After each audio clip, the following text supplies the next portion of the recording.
My dear student, good morning. This is me, Rai Dixit from of Golu sir from Lalitpur, Uttar Pradesh, and I'm going to teach you mathematics.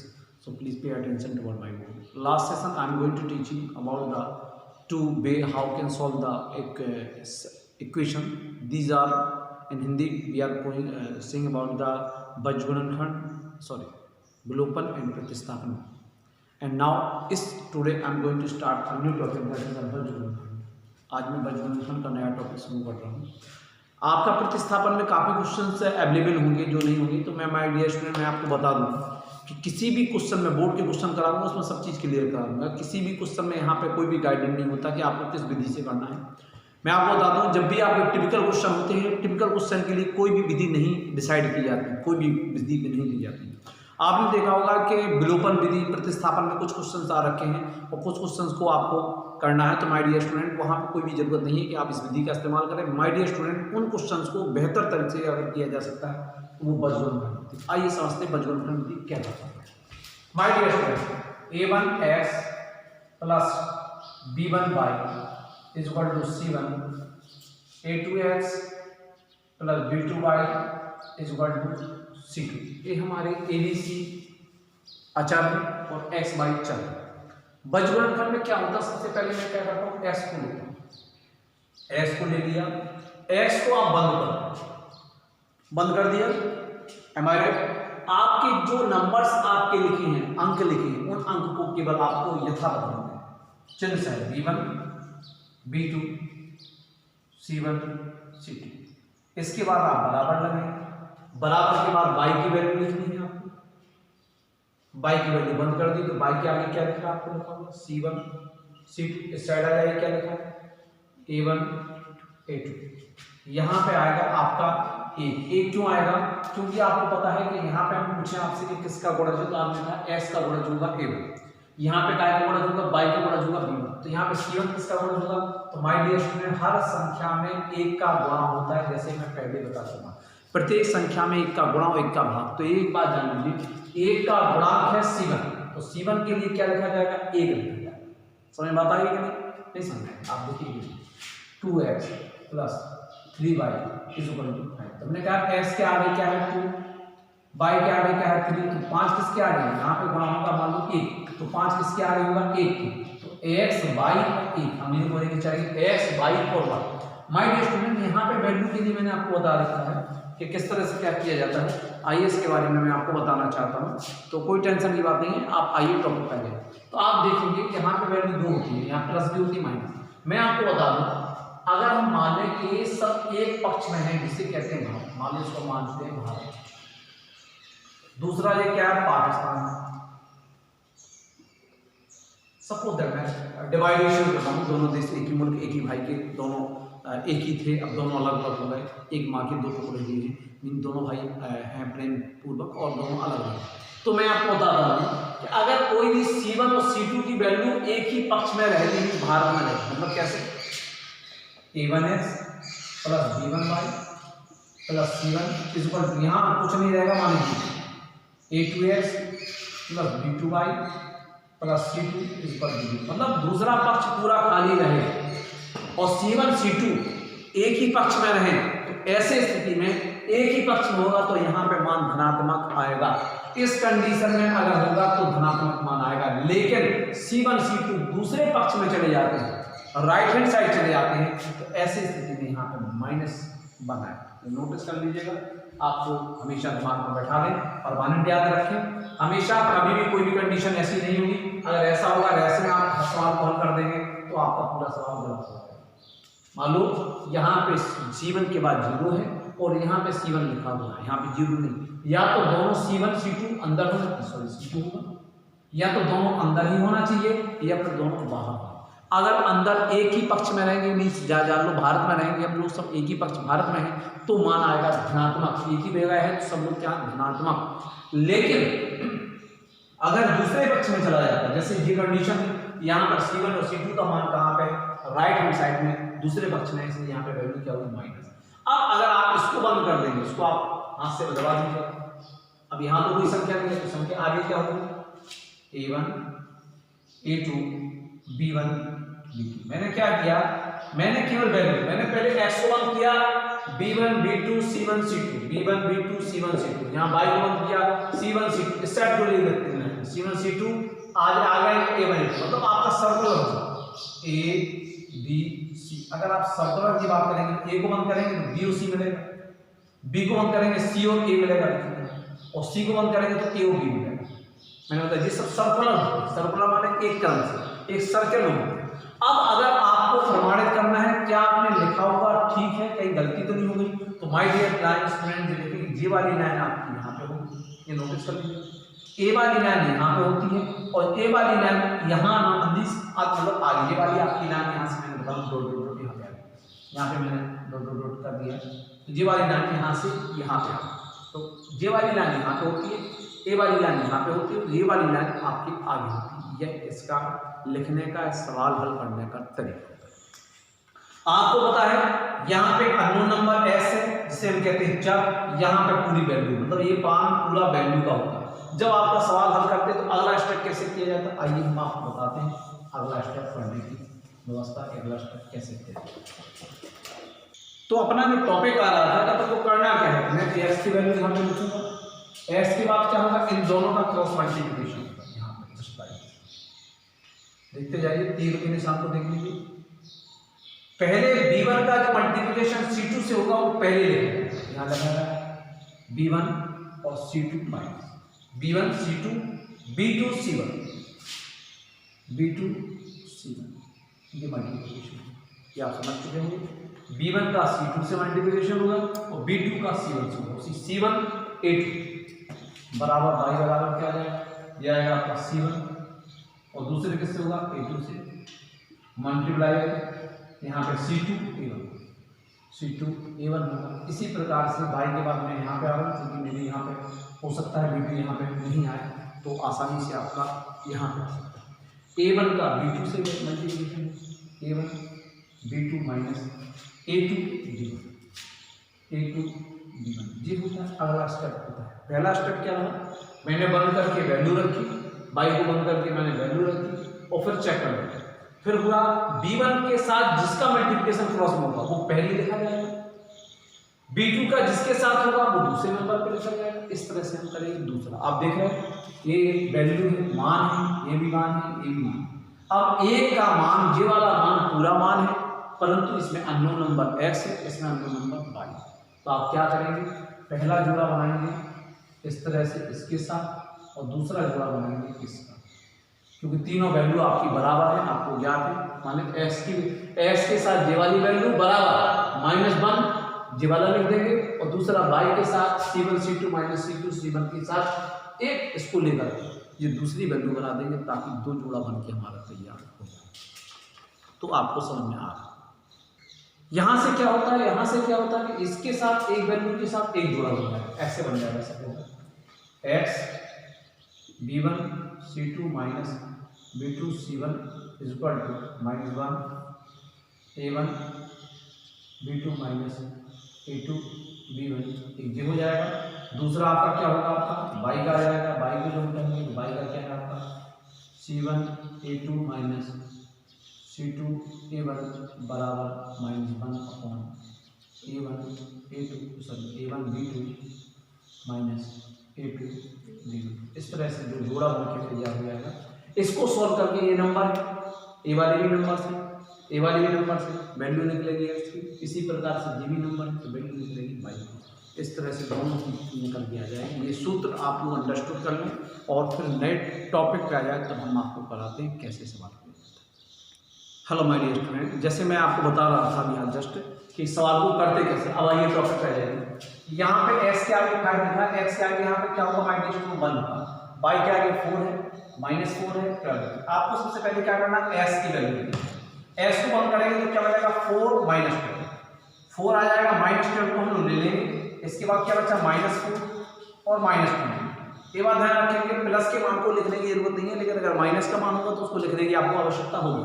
तो 4 plus का -12 -4 -12। अब आप कहेंगे sir अंदर आ गया, अंदर के लिए इसको कहाँ पे है, जो वहां पर माइनस बनाना था वहां पर माइनस बन नहीं आएगा बल्कि प्लस बन आएगा, क्योंकि मैंने कहा सभी संख्याएं एक ही साइड में भारत की होगी। तो अब आएगा आपका दूसरा y बाई के लिए क्या है, बाई 1 कर देंगे, -4 -20 इस साइड आ जाएंगे 5 और वैल्यू यहाँ पे क्या है 1। अगर x के आगे कोई भी या y के आगे कोई भी वैल्यू नहीं दिखती तो वहाँ पे मान 1 माना जाता, ना कि 0। 0 नहीं है, 0 मतलब होता है x है ही नहीं, लेकिन अगर कोई भी वैल्यू है तो वहाँ पे मान कहा जाता है उसे 1।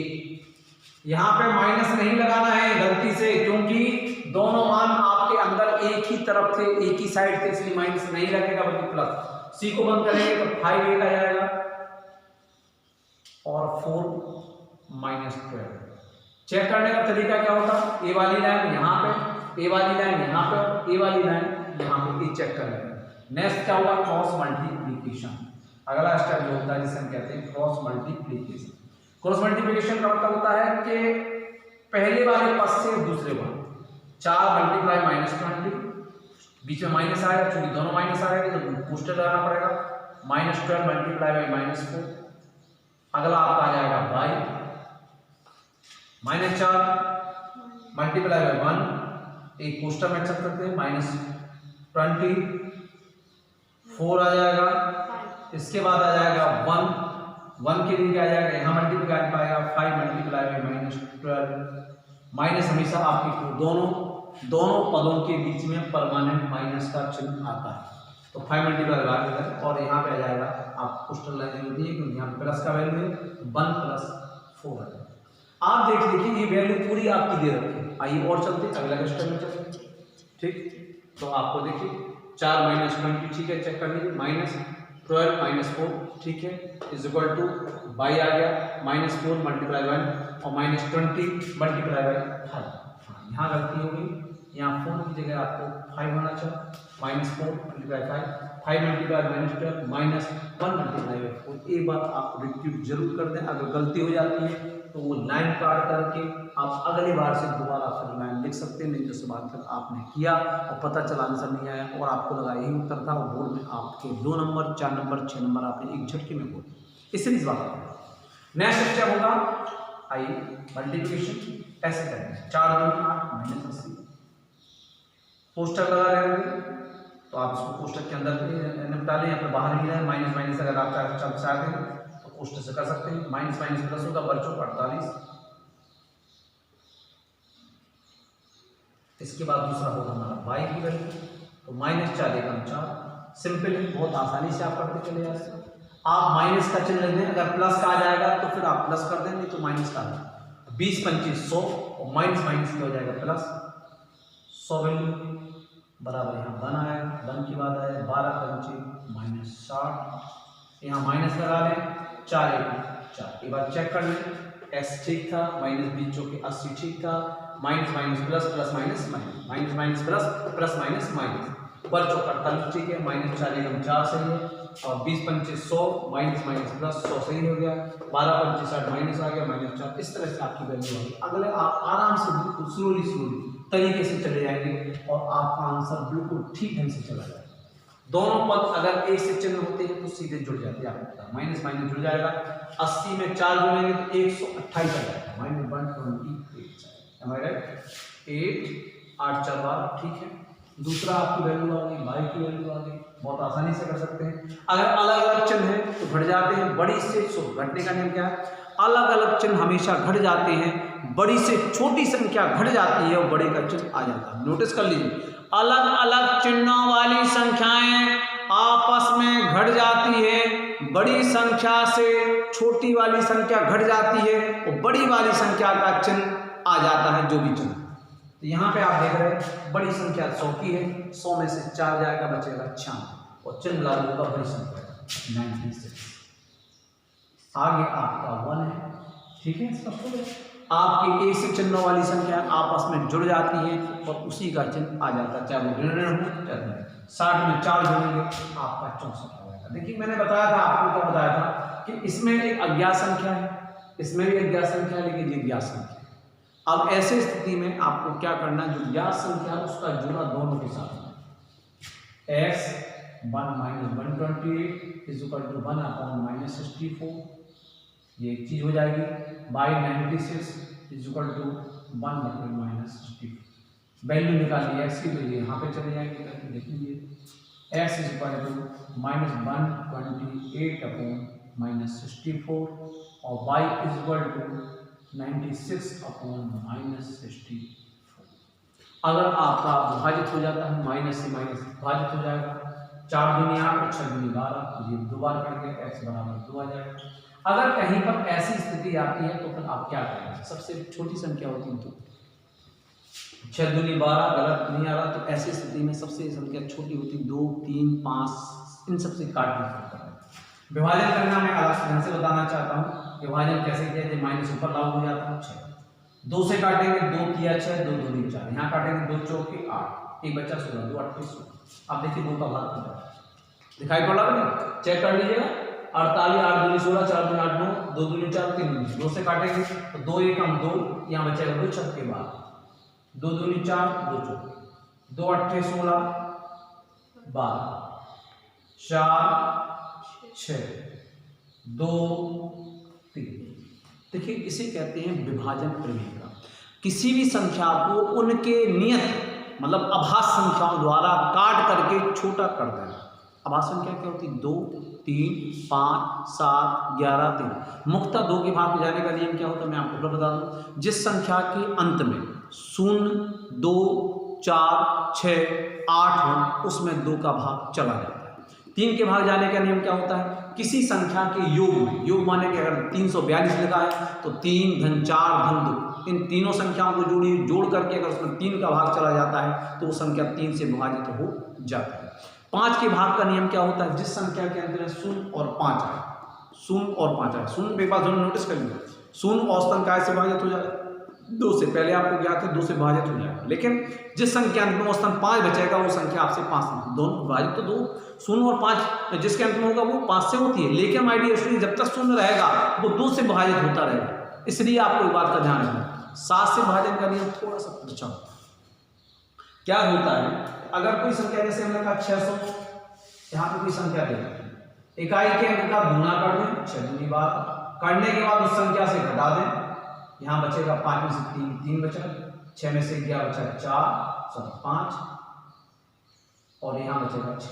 नोटिस कर लीजिए, आपको क्या करना? इकाई का अंक दुगुना कर 7 के विभाजन का किसी संख्या में 7 का भाग जाएगा नहीं जाएगा, ये कैसे डिसाइड करते? आइए इकाई का दुगुना कर, इकाई का दुगुना करके संख्या से घटा दें, घटाने के बाद एक प्रक्रिया तब तक करते रहे जब तक 2 अंक वाली संख्या ना हो।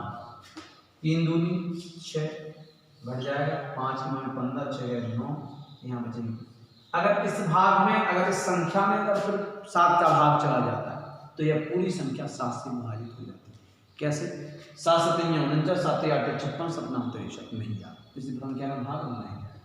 इकाई का अंक का दुगुना करके इकाई के अंक को छोड़ते हुए संख्या से घटा, समझिए इकाई का अंक का दुगुना कर, इकाई का है आपकी 6 का दुगुना किया कितना? 12। इकाई के अंक को छोड़ करके घटा, घटाने पर प्राप्त संख्या को तब तक दोहराते रहे जब तक 2 अंक या फिर 1 अंक। आपको लगता है 9 दूनी 18 घटेगा? घट नहीं सकते। तो यहाँ पे जब तक 2 अंक की संख्या ना मिल जाए तब तक यह प्रक्रिया अपनाते रहें, या फिर संख्या 70 से कम ना हो। भाई 70 से कम हो जाएगी तो फिर 70 की बात तो आई जाएगी। ये प्रक्रिया अपनाते रहें और अगर इस संख्या में लास्ट बची हुई संख्या में अगर 7 का भाग चला जाता है तो वो संख्या पूरी 7 से विभाजित हो जाती है। दूसरा क्या होता है? 8 के लिए 2 का आपका प्रयोग कर लिया, 9 के लिए 3 आ गया, 10 के लिए 2 और 5 आ गया। अब आता है 11 के लिए, तो 11 के विभाजन का नियम क्या है? 1 1 2 5 6 कोई भी संख्या एक अंक छोड़ो, एक अंक में मार्क करो, एक अंक छोड़ो एक अंक में मार्क, माने अपन कहते हैं समपद विषमपद। 1 विषम, 2 सम, 3 विषम, 4 सम, 5 विषम।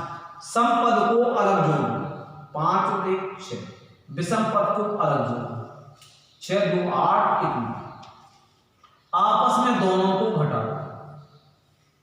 नोटिस कर लीजिए, सम और विषम पद, एक पद छोड़ के एक पद जो होते हैं उनको जोड़ के अलग कर लें, दूसरे पद जो बचे समपद, समपद माने एक संख्या छोड़ के एक संख्या को जोड़ के एक जोड़ बना लें और दूसरा जोड़ जो बची हुई संख्या उनका अलग बना लें।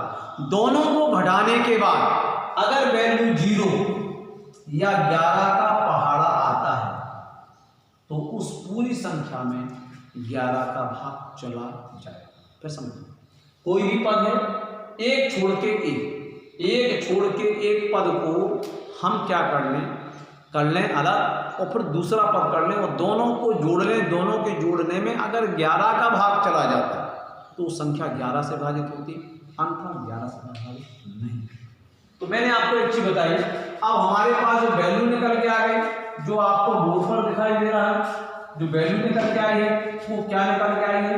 वैल्यू निकल के आ गई x बराबर 2 और y बराबर माइनस, यहाँ माइनस का साइन था, ये 3 माइनस 3/2, ये 2 वैल्यू हमारी निकल के आ गई जो आपको बोर्ड पर दिखाई दे रही है। अब आप लोग प्लीज कॉपी कर लीजिए। My dear student, next question है फोर्थ वाला टिपिकल सा, मुझे आपको लगा होगा x/7 plus y/3 is equal to 5, x/2 minus y/7 is equal to 6। मैं केवल हिंट दूंगा आपको। सबसे पहले क्या है, मैंने बताया था किसी भी सवाल में हर में कुछ नहीं होना चाहिए, आपको जो सवाल एडजस्ट करना। तो उसके लिए मैंने आपको 2 तरीके बताए थे, जैसे 7 या 21 होता है तो लासापा कर दिए, या फिर आप क्रॉस मल्टीप्लिकेशन कर दिए। तो पहला अगर समीकरण इसको है तो इसको मैं सादा बनाना चाहूँगा, दूसरा तो समीकरण पहले से ऐसा लिखेंगे आप, समीकरण 1 से 1 उठा लीजिए, x/7 plus y/3 is equal to 5। Multiplication अगर आप करना चाहें तो एक तरीका ये भी होता है, यहाँ 3 से मल्टीप्लाई 3x, 7 का मल्टीप्लिकेशन करेंगे 7y, 7 21 बराबर 5। आगे आप यहाँ ले जा सकते हैं, तो 3x plus 7y is equal to 5 multiply by 21, 3x plus 7y is equal to 5 5 10। यहाँ पे आपका तीसरा वाला समीकरण निकल गया। देखिए क्या हुआ, अगर आप इसको चाहते हैं, अगर मान लो लासापास आपकी 21 है तो आप एक काम कर सकते हैं, 21 का यहाँ पूरे समीकरण में 21 का गुणा करना, तो 21 का यहाँ गुणा करते तो 7 की 21 तो 3 आ जाता। वही सवाल था, यहाँ 21 आता तो 30 आते का, यहाँ 7 आ जाता, यहाँ 21 आ जाता तो 21 25। मतलब आप एक बार जाने सवाल को आप कैसे भी कर लें, आपका आंसर वहीं पहुंचना। मैं आपको एक सिंपल बता दूं, मैं कह दूं तो मुझे आपके वहां तक आना है, तो एक तरीका तो ये हो गया, देखिए मैं आपके पास आ गया, एम आई राइट। अब मैं कहूँगा भाई दूसरा कोई तरीका हो सकता, तो मैं यहाँ से इस बोर्ड के किनारे गया, उस किनारे से भी मैं आपके पास आ गया, ये दूसरा तरीका हो गया। मतलब मैं दोबारा फिर मैं यहाँ पर खड़ा हूँ, अगर मुझे तीसरे तरीके से जाना तो मैं इस कोने में गया, इस कोने से भी मैं आपके पास यहाँ कैमरे तक आ गया। मतलब मेरा कहने का मतलब क्या है कि आपको फाइनली एंड में पहुँचना वही है जहाँ आपको पहुँचना है। कोई भी आप तरीका लगा दें, अगर आप सिस्टमेटिक चलते हैं, अगर आप भटक जाते हैं, तब भी आप वहीं पर पहुँच जाएंगे, इस बात का विशेष ध्यान। अब आपका एक समीकरण बनके तैयार हो गया। दूसरा समीकरण होगा, मैंने क्रॉस मल्टीप्लिकेशन की जैसे मैं बात कर रहा था, या फिर आप उसको लासा से करना है तो लासा से भी कर सकते हैं, बटे 2 माइनस 2, दोनों तरीके से बताया गया ताकि आपको स्पष्ट मिले। 9 और 2 का लासा तो माइडिया 9 दूनी 18 होगा, क्योंकि 2 यहाँ पे कोई कॉमन चीज नहीं आ रही, तो 9 दूनी 18 होगा। तो आप लिखेंगे 18, यहाँ पे लिखेंगे समीकरण 2 से 18 का गुणा दोनों पक्षों में करना है, दोनों पक्षों में करने पर कैसे करेंगे, x/2 minus y/9 is equal to 6। यहाँ पे देखिए मैंने 18 का गुणा मल्टीप्लिकेशन कर दिया, दिख रहा है आपके 18 गुणा करेंगे तो कैसे है, अब 18x/2 minus 18y/2 is equal to 18 गुणे 6। मैं ये नहीं कह रहा हूँ दोनों में अलग से, आप दोनों में एक ही सूत्र बनाइए, चाहे आप क्रॉस मल्टीप्लिकेशन का अपनाएं, चाहे आप इस तरह से निपटाएं, लेकिन आपको निपटाना जरूरी है, इस बात का विशेष ध्यान। 2 9 18, 9 दूनी 18, तो 9x आ गया। यहाँ क्या होता है, 9x से 2 2 9 दूनी 18, यहाँ बाहर चलेगा और यहाँ पे आ जाएगा 2y, यहाँ पे आ जाएगा 8 48 की 8 4 6 6 4 10। तो आपका एम आई राइट, तो 8 48 4 6 4 10, ठीक। तो आपका एक चीज अच्छा, दूसरा समीकरण आपका ये है। अब आपको कैसे करना है, आपको इससे कोई मतलब नहीं है, आपका ये पहले एक दूसरा है, आपको एक अच्छा लगता है ऐसा मुझे इसको नीचे लिखना है तो नीचे लिख लीजिए। लिखने के बाद आपको वैसे ही मैंने बताया था, x की वैल्यू में यहाँ 2 मान, y की वैल्यू में यहाँ 2 मान, कौन से मान, ये वाला मान यहाँ पे आएगा, y की वैल्यू में ये वाले मान और इस वाले मान यहाँ पे आ जाएंगे। इस तरह से आप कर करके मल्टीप्लिकेशन करके आंसर निकाल सकते हैं, बड़े आसानी से आपको निकाल सकते हैं। अब इसको आगे आपको करना है, ठीक है बेटा। माय डियर स्टूडेंट, जैसे आपको ये सवाल दिखाई दे रहा है बोर्ड पर, ax plus by is equal to a square bx minus ay is equal to ab। ये सवाल आपको विलोपन प्रतिस्थापन से वास्तवता में ज़्यादा हार्ड पड़ता है, तरीका ज़्यादा बदल जाता है, थोड़ा दिमाग लगाना पड़ता है, यूज़ करना पड़ता है, सोचना पड़ता है।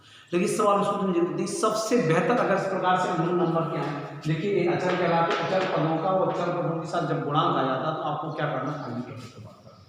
सबसे बेहतर जो तरीका मैंने माना इसके लिए एस को बंद किया बी माइनस, यहाँ पे क्या हो जाएगा ए स्क्वायर ए बराबर किया बाई को लिया, बाई को लेने के बाद बाई को बंद किया ए स्क्वायर ए बी ए और बी। कहीं गलती हो जाती है तो गलती भी आपकी रिपीट हो जाएगी। चूंकि पाकिस्तान की ओर हमने बता रखा, पाकिस्तान हमने दूसरे पक्ष में है, तो ऐसी स्थिति में क्या होगा, आपका माइनस का साइन आ जाएगा। यहाँ बंद कर देंगे ए बी और बी माइनस। मान लो सपोज मैंने ए ले लिया माइनस ए लिया है, अब हम गलती कैसे हो सकती है, ये चीज़ यहाँ ठीक है, ए यहाँ ठीक है, ए ओ यहाँ माइनस है यहाँ प्लस है, कहीं पर गलती है बी और ए को आप देखते हैं तो इसमें आपको तुरंत पता चल जाएगा ए बी बी माइनस, यहाँ पर माइनस। इसमें क्या होता है कि अगर आप कोई गलती चिन्ह की हो जाए, कोई नंबर की गलती हो जाए तो तुरंत आपको ज्ञात हो जाती है। अगला शब्द है क्रॉस मल्टीप्लिकेशन। आइए बात करते हैं क्रॉस मल्टीप्लिकेशन में क्या होगा। सिंपल इन दोनों होगा बी मल्टीप्लाई बाई ए, चिन्हों का माइनस का, यहाँ चूंकि माइनस आ रखा तो minus A multiply by A square भी कर सकते हैं। यहाँ पे बाई आ जाएगा, बाई के लिए दोनों का मल्टीप्लिकेशन होगा A square multiply by B minus यहाँ पे होगा ए बी का मल्टीप्लिकेशन होगा आपका ए से। आगे चलेंगे, यहाँ माइनस ए आपको दिखाई पड़ रहा है, ए का मल्टीप्लिकेशन आएगा minus A multiply by A multiply by minus A minus B multiply by B multiply. आगे आप चलेंगे बहुत सिंपल तरीके से, एक्स का मान आपको करना है, यहाँ पे होगा ए बी स्क्वायर। देखते जाइए बारीक से देखते जाइए मैंने कैसे किया। सबसे पहले आप चेक भी कर सकते हैं, बी ए बी ठीक है, माइनस ए स्क्वायर ठीक है, ए स्क्वायर बी ठीक है, माइनस ए बी ठीक है, ए स्क्वायर माइनस ए सही है, माइनस बी भी सही। आगे आप चलेंगे तो आपका क्या आ जाएगा एक्स पर आप वैल्यू आ जाएगी, एक्स की वैल्यू आ जाएगी, यहाँ पे मल्टीप्लाई करेंगे A B square minus minus हो जाएगा प्लस ए की। देख लीजिए ए स्क्वायर यहाँ पे था, ए का गुणा और हो गया, दोनों का मल्टीप्लिकेशन कराएगा ए स्क्वायर। ठीक, यहाँ पे वैल्यू आएगी आपकी बाई की वैल्यू क्या आएगी, बाई की वैल्यू लेंगे ए स्क्वायर का भी गुणा करेंगे ए स्क्वायर बी माइनस यहाँ पे ए का गुणा करेंगे तो ए स्क्वायर बी। देखते जाइए आप बारीक से, ए स्क्वायर बी और ए स्क्वायर बी, तो ए स्क्वायर बी और ए स्क्वायर बी। अब यहाँ पे क्या हो जाएगा माइनस वन हो जाएगा, माइनस वन के बाद क्या जाएगा माइनस माइनस तो माइनस ए स्क्वायर, फिर आ जाएगा माइनस बी। इस तरह से आपके सवाल बहुत आसानी से आ सकते हैं जैसा आप बोर्ड पर देख रहे हैं। अब हम चलेंगे सवाल को, आप चाहें तो यहाँ पे माइनस कॉमन निकाल के ऊपर से नीचे हटा सकते हैं, या पहले तीसरे का दूसरे तीसरे का आ जाएगा।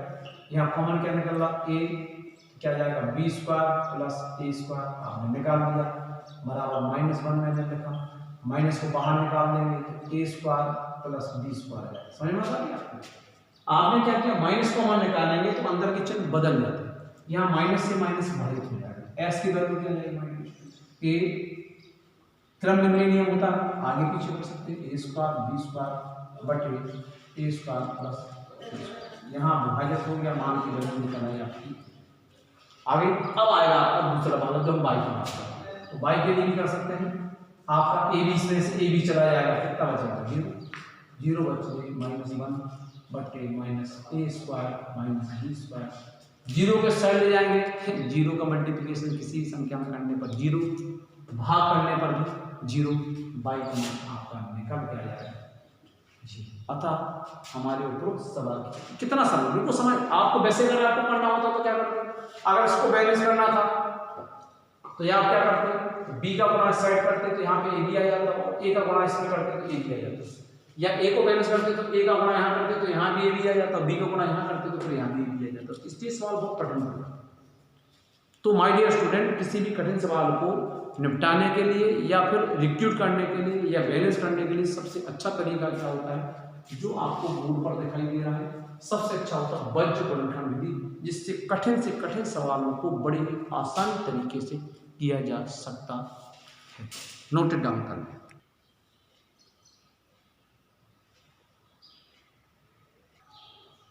लाइक और सब्सक्राइब करना ना भूलें। आज के लिए इतना ही काफ़ी, और कल फिर मैं इसी को वज्र गुणनखंड को दोबारा रीस्टार्ट करूँगा। काफ़ी क्वेश्चंस हैं और उनको ज़्यादा ध्यान देने वाली भी बात है। Thank you very much. तब तक आप पढ़ते रहिए और वॉच आउट करते रहिए मेरी वीडियो। लाइक, सब्सक्राइब और शेयर करना मत भूलिए। Thank you very much.